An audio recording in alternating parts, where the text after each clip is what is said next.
effort is to train these individuals so that when they go back out into society, they can have a viable, employable skill, giving them the ability to secure an income.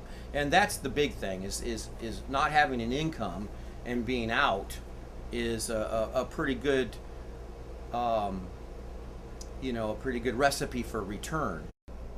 What's the typical training procedure when you get a new inmate into the program? Do you have a protocol as to introduce him to woodworking machinery and techniques in your program? How does that work?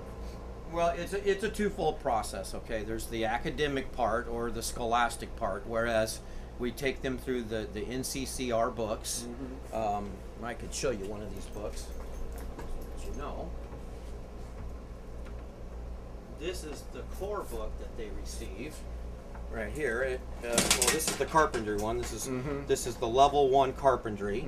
Okay, there's that. And then this is the cabinet making book. Okay, and this is again an introductory to the skills that they need in the industry. I try to instill a sense of self-respect, a sense of care, whereas they can feel a little more elevated in life. Are you dealing with inmates who largely have no woodworking experience at all, or are they coming in with experience? What's the situation there? Well, that's a really good question. Due to the level of institution and level of yard we are in right here presently, a lot of the inmates have very little skills and very little exposure to this industry. What's the biggest challenge for you as an instructor working with these guys to get them integrated in this kind of a program? The biggest challenge I have with these guys is actually getting them interested. It's like, what do you do to involve these guys? What do you do to engage them? How do you handle situations where, say, you've got a team working on a project and they come to some kind of an impasse or challenge working with it? How do you work through them on that, or is that something that they pretty much work through on their own? When we did the warden's conference table, that ended up really grouping everybody together. There was a tremendous amount of camaraderie, and I had about 10 guys all with the same focus and the same goal in mind.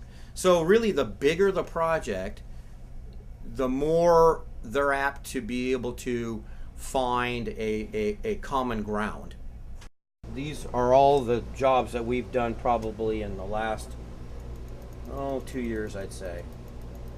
There's hundreds and hundreds and hundreds of things. So that's the idea, is we probably do approximately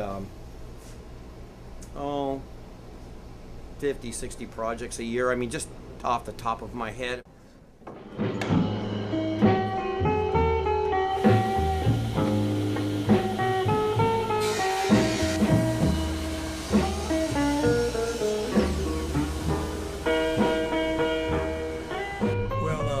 First of all, I've been locked up 27 years, and I'm hoping to be out in the next few years.